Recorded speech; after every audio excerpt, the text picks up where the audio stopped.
The Means to an End by its_Kingston on AO3. Episode 8, Chapter 5. Little dewdrops covered the grass, hard to see but easy to feel, as they clung to Uraraka's boots. She could hardly find it in herself to mind, though, even when the particularly high patch resulted in the bottom of her pants getting wet. It was new, and enthralling, and terrifying as she walked through the open field. But she wouldn't trade the moment for the world. Splotches of color broke out across the fields. Yellows and purples and blues. Different bushes of wildflowers fought for space, stretching out towards the sun. A squeeze of her hand drew Uraraka back into the moment, and she turned her head. Uraraka had forgotten she still held Toga's hand, but wouldn't have let go, even if she remembered, especially if she remembered. There was a reassuring pressure about Toga's presence, like an anchor of a ship. "We're almost there," Toga said. Uraraka hadn't seen her smile drop from her face since they started walking, hand in hand. "Understood," Uraraka replied. "It's just past the hill there. You'll be able to see it when we reach the peak." The hill Toga pointed to was a shallower one. All things considered, it wasn't nearly as high as Uraraka's tower, nor the trees nearby. It hardly dotted the view, only enough to obscure the orchard. She figured the view from the top would be worth it, though. She looked down upon the orchards as the sun shone through it. That was not to say the current view she had was less than enough to make her smile, because Uraraka truly was. She could hardly remember a time where she felt so weightless.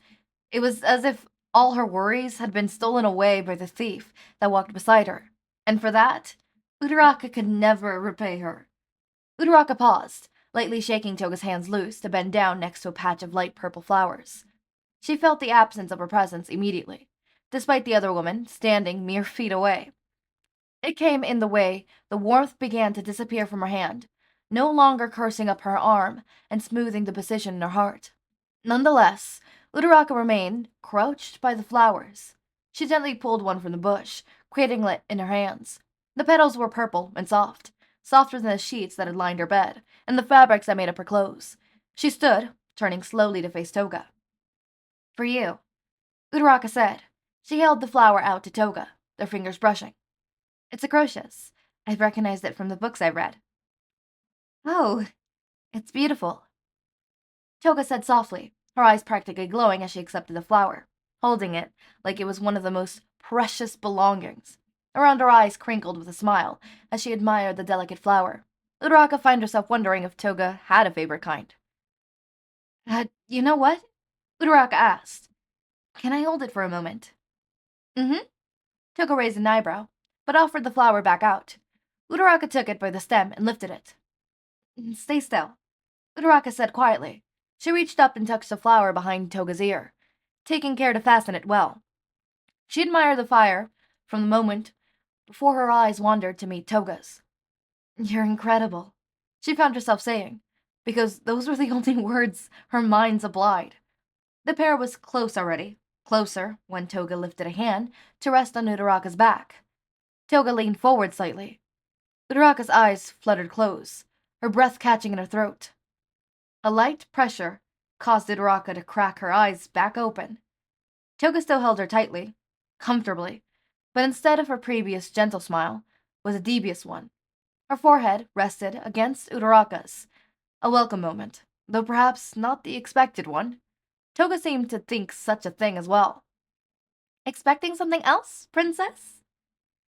Uraraka swallowed, unsure, but did not back down from such a challenge. "Perhaps I did expect something," she began. She raised her hand, putting her finger beneath Toga's chin, letting her thumb rest on it. "Though we're both aware you've thought such a thing too. Hmm?" She made sure it was obvious how her eyes dipped down to Toga's lips, then back up to her eyes. With that, Uraraka stepped away, her ears burning, like the furnaces that filled grass jars in the kingdoms mile off from the pair. She finally found a rhythm, walking normally despite the poundingness against the inside of her chest. All she heard was her heart in her ears for a moment, but the sound was drowned out by the laughter as Toga followed along with her. When the rogue caught up, her blush yet to fade, she took Uraraka's hand.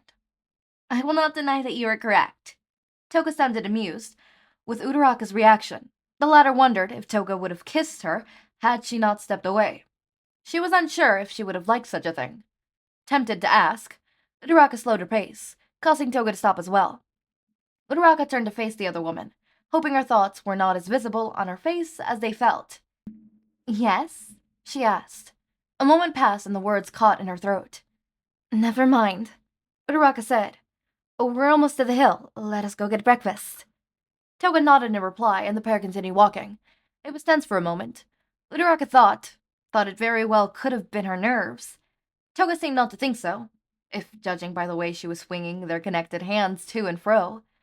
Together they passed through plots of barren grass and beautiful flowers, bunches of weeds that fought for sunlight beside the small trees, still struggling to grow upwards. Eventually they stood by the foot of the hill. As Uraraka gazed upon it, she noticed how little it looked to be traversed. Rocks guttered out the knifely hilts in the dirt.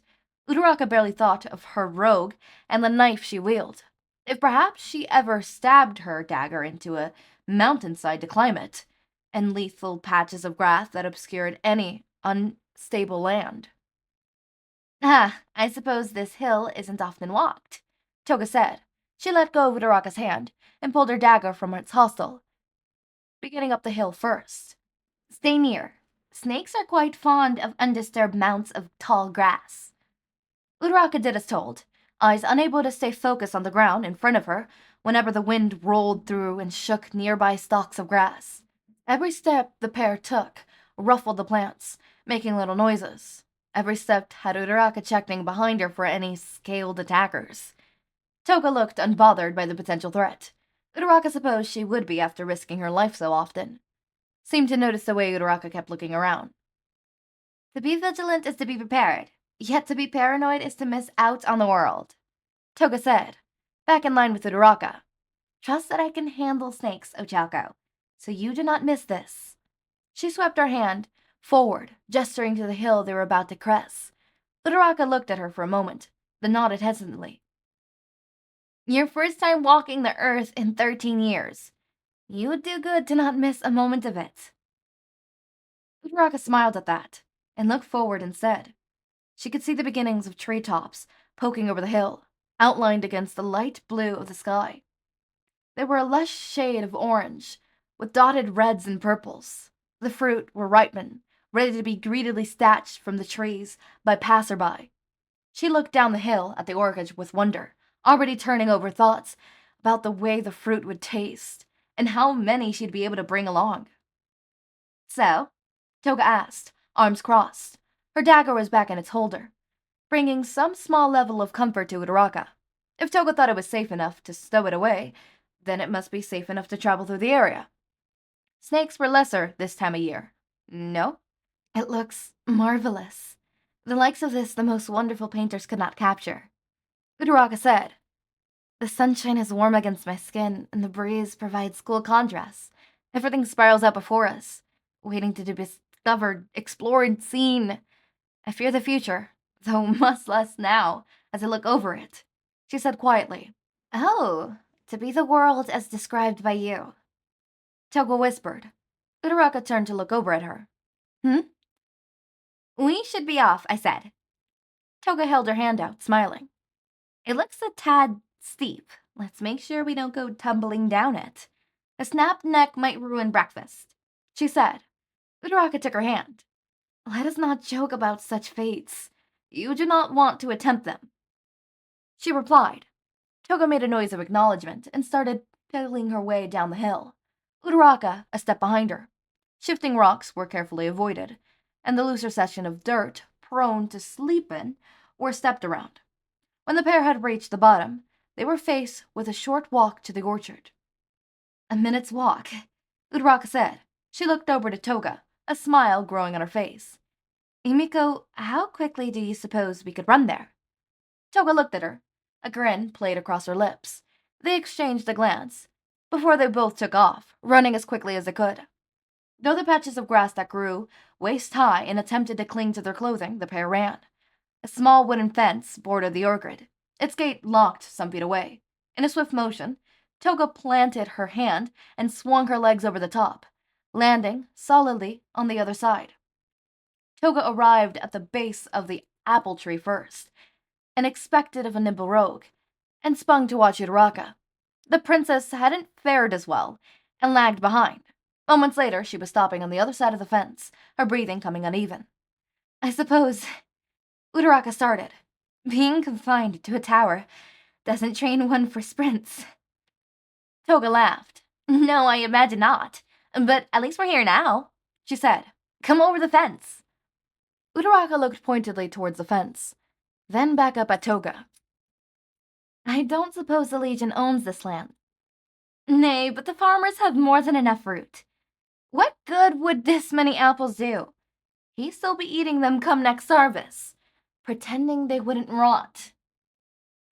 What about the market? Uraraka said. He'll likely sell the remainder for coin there. 2 apples will not hurt his purse, Toga said. More than the falls of the trees or the eaten by the birds. Though if that bothers you so, we can share one. Uraraka appeared to consider it. Perhaps, but what if we get caught? We run, Toga said. Her smile grew wider, voice softer, like she was sharing a secret. For the forest's edge. She gestured to the distant trees. Uraraka could see them from where she stood, and figured they must have been massive up close. It's where we're going next.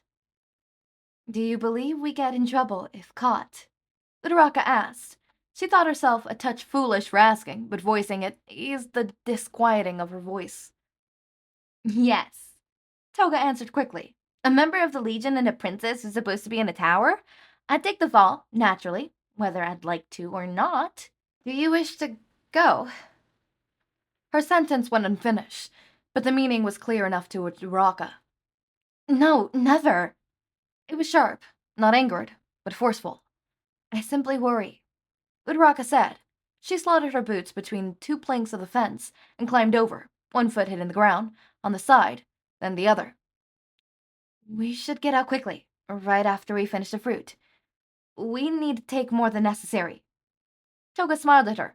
Understood. She gave a mock bow as Uraraka approached her, much more relaxed than the one she'd given upon their first meeting. This one had her hardly leaning down, let alone looking away from Uraraka. Any apple look enticing? She pointed up, and Uraraka followed, turning her face to the sky. The sun was blocked by a worn amount of leaves, casting temporary shade over the pair. Bright red apples, vibrant and shiny, when the sun streamed through and hit them just right, were stuck on the upper side of the canopy. Incredible, Uraraka said softly. She spun around slowly, eyes never leaving the fruit. She'd seen drawings and books, but everything was so much nicer in person. From the saccharine smell of the flowers to how delicious the fruit must be moments after being plucked from the tree. They almost kissed. They almost kissed. We had an almost kiss. I will not live that down. They almost kissed. They almost went smooch, smooch, mwah, mwah, mwah, mwah. Okay? They almost went mwah, mwah, mwah, mwah, mwah. Okay? Okay? All right? They almost smooched. And I missed it. I missed their almost smooch. How dare I? How dare I miss their almost smooch? That is blasphemy. Blasphemy, bitches. Okay, anyways, on to the actual thing. This was really cute. I am really enjoying this so far. Like, every second of this fic, I am enjoying it. Every second is just... It's just amazing. I like this. I am falling in love with all of this so quickly, so fast. Are they gonna smooch? Please. They need a smooch. They need to go. They need to just mwah, mwah, mwah, mwah. You know? Mwah, mwah, mwah, mwah. Please, Kingston, please. I don't think you understand. They have to smooch. It is, I order it. I order for them to go smoochy, smoochy. For I decreed it. What does decreed mean? I'm spewing words that I do not know the full meaning of. But yes, I decreed it. I demand of it. But, this is a really cute episode. I really enjoyed this. They almost kissed. I really thought they were gonna kiss. I'll be honest with you. I thought they were gonna kiss.